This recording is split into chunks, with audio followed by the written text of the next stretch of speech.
Welcome to the Empire Builders Podcast, teaching business owners the not-so-secret techniques that took famous businesses from mom and pop to major brands. Stephen Semple is a marketing consultant, story collector, and storyteller. I'm Stephen's sidekick and business partner, Dave Young. Before we get into today's episode, a word from our sponsor, which is, well, it's us. But we're highlighting ads we've written and produced for our clients. So here's one of those. I'm Sir Richard Poshingham. And I'm Mark Tapper from Tapper's Jewelry. I'm sorry, Mark. Can you say that again? Tapper's Jewelry? Bobble that just a bit. Jewelry. Still haven't got it. You are familiar with that word, aren't you? Jewelry. Sounds right to me. And only you. Still, it's not like it's your area of expertise. Look, I may not be a professional announcer, but I know one thing for sure. Nobody cares more about helping you find exactly the right jewelry than I do. My father, Howard Tapper, built his life in the jewelry business, and I'm doing my best to live up to his example. But surely he could at least say it. Howard, would you demonstrate? Of course. Jewelry. Come on, Mark. It's not that hard. Jewelry. Feeling a bit ganged up on. You try to bring them up right. Tappers, tell us your story. At Tappers, we want to hear how you say jewelry. Straighten me out at tappers.com. You also say tappers a bit funny. I give up. Tappers. Can we roll the next commercial, please? Stephen, we're doing a flashback today, right? We're going back to when? The 70s? Yeah, and we're also doing a little bit of a departure because we're actually going to talk about a company at the stage that it was it was already large, it was already successful, but I still think there was a lesson to be learned. And what we're going to talk about is the birth of Sony Walkman. The birth of the Sony Walkman. It was a thing before Guardians of the Galaxy for you kids that are listening. It actually played this little thing called a cassette. We could go into all kinds of minutia and trivia about cassettes and their interaction with pencils or big pens. You're wearing my shirt that has all the records and cassettes on it. I dressed inappropriately. I apologize to everyone. And maybe we should offer like a mixtape prize. There we go. So anyway, going back to the birth of the Sony Walkman, it all started with the Sony chairman, and I'm going to butcher the name, so I apologize, Masaru Ibuka. And when he traveled, he loved listening to music. Now, Sony had this product. It was actually called the Pressman. It was for reporters. So it had a recorder and a microphone, but it also had the ability to play things back. So Sony had this product. And when he traveled, he took it with him and he would listen to music on planes and things along that lines. And he found it was just too heavy. He said, this thing is just way, way too heavy. And so he went back to his designers and he said, look, let's modify the Pressman. Let's get the weight down. Let's remove the recording feature. Let's remove the speakers. Don't put a radio in it.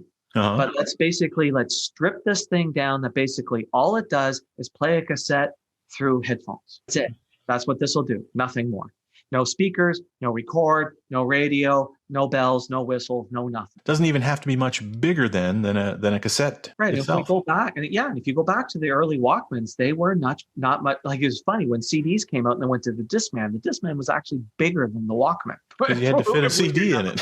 Yeah, it was about that thick, but not much bigger than the size of a cassette, and very reasonably priced and highly durable and all those other things. But here's where it gets interesting. His designer said, no one's going to be interested in this. This is a stupid idea. No radio? Who's going to want it? No speaker? No record? No, that's not how people, carry around, they carry the boombox on their shoulder. Oh, yeah. And that's what they want because it's a group of people wanting to listen to the music and we want to be able to record stuff and all that. And so he faced this tremendous pushback, but he said, look, we're doing it. And then he took it out to retailers and retailers were like, no one would be interested in this. No one's going to want this. This is a dumb idea because it's got no speaker, no record, no radio. That's not how people consume this. And then in the first year, boom, 400 million units out the door. That's not bad. Not bad for a product that no one would be interested in. Yeah, that's not nobody. That's not nobody. But here's, to me, the interesting thing about all of this. Stay tuned. We're going to wrap up this story and tell you how to apply this lesson to your business right after this.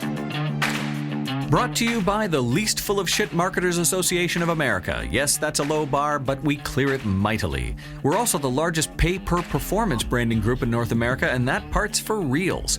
If you're looking for advertising advice geared towards local owner-operated companies, this is your podcast. And now you can pick the brains of these advertising geniuses over lunch without having to pay for lunch or even leave your office.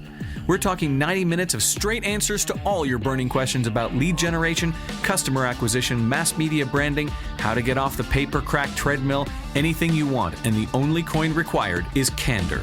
Because we can't give no bullshit advice without basing it off no BS data on your company, competitive landscape, operations, and all that jazz. We send you a pre-Zoom questionnaire, you fill it out candidly, and boom, Bob's your uncle, you're in like Flynn, and we'll be frank as fuck in giving you the straight scoop on all the advertising and business growth questions you always wanted to know, but were too afraid to ask. You'll also get our no pitching and no bitching guarantee. No pitching means we won't pitch you or try to sell you in any way. If you want more after 90 minutes, you'll have to ask. And no bitching means if you don't think the meeting was worth your 90 minutes, we'll send you $100. Consider it us picking up the tab for lunch and putting our money where our mouth is. Sound like a not-so-full-of-shit offer? Well, that is what we're known for. Take us up on it at empirebuildersprogram.com. Let's pick up our story where we left off, and trust me, you haven't missed a thing. Here's to me the interesting thing about all of this. He knew a lot of times when there's this great innovation that comes from businesses where the owner or the chairman have to push against people, part of the reason why they know it works is because they see the need in themselves. Mm-hmm. He looked at it and said, look, there's other people who travel and other people who want to walk around listening to music. Not everybody wants to have that thing over their shoulder. This would be a really cool idea. So he was kind of a focus group of one, but you could also look around and go, you know what? I can imagine other people having the same displeasure of this experience that I am having right now. So therefore, there's a product need. And the fact that everybody said, oh no, people aren't going to be interested in that, he pushed back on because, you know, the focus group didn't like it. Who cares about the focus group? Yeah. About focus groups before, or it's not been done before, this, the other thing. You know, it is that amazing how many times new businesses, new ideas, new products, new services are almost always met with this not a good idea wall. Starbucks, crazy. Dry bar, nuts. Like if you want to go back and take a look at some Wrigley advertising when the world is going to hell in a handbasket, or advertising during the war when they can't sell their product. Nuts, crazy, nuts. Almost all of them have an element of that. And look, Sony created the industry of portable music through the Walkman. Absolutely. It makes you wonder, doesn't it? Because this happened when Steve Jobs was a very, very young guy, right? Yeah. This was before Apple. Mm-hmm. It makes me wonder how much influence something like this decision to produce the Walkman, how much influence that had over Jobs and his notion of, we're not going to ask customers what they want because they don't know. They're not inventing the future. We are. And it's really interesting, even if you go back to the early, like the very, very first iPod commercial. And if you think about it, at that time, everybody was calling things MP3s and was all about size and performance and everything else. Mm-hmm. And Apple's message was really simple: 1,000 songs in your pocket. In your pocket. Because hard drives came out that were about the size of a cassette deck. Because what could you say the consumer would love to have? I'd love to have 1,000 songs in my pocket. Uh-huh. Because the limitation of the Walkman was I can only take a couple of cassettes with me. Right? Yeah, and then the CD version of it, you had to carry a bunch of CDs around with you. Yeah. So it was really about putting more songs in your pocket. More songs in your pocket. But it all started with Sony sitting there saying, we need to do this. And the way to do this is less is actually more. How many times is the record feature done? Do we really need speakers? Do we really need this? No, let's strip all those things down, get it to this essence. Less is sometimes more. Walk around being a consumer. If there's something that is inconvenient to yourself, if there's something that you don't like and you experience somewhere, that's a business opportunity. And it may also be something that you can change inside your four walls. Be aware of those things where you go, I wish I had, or this is inconvenient, or this could be better, because all those things represent actually potential business opportunities. Thanks for listening to the podcast. Please share us, subscribe on your favorite podcast app, and leave us a big, fat, juicy 5-star rating and review at Apple Podcasts. And if you'd like to schedule your own 90-minute empire building session, you can do it at empirebuildingprogram.com.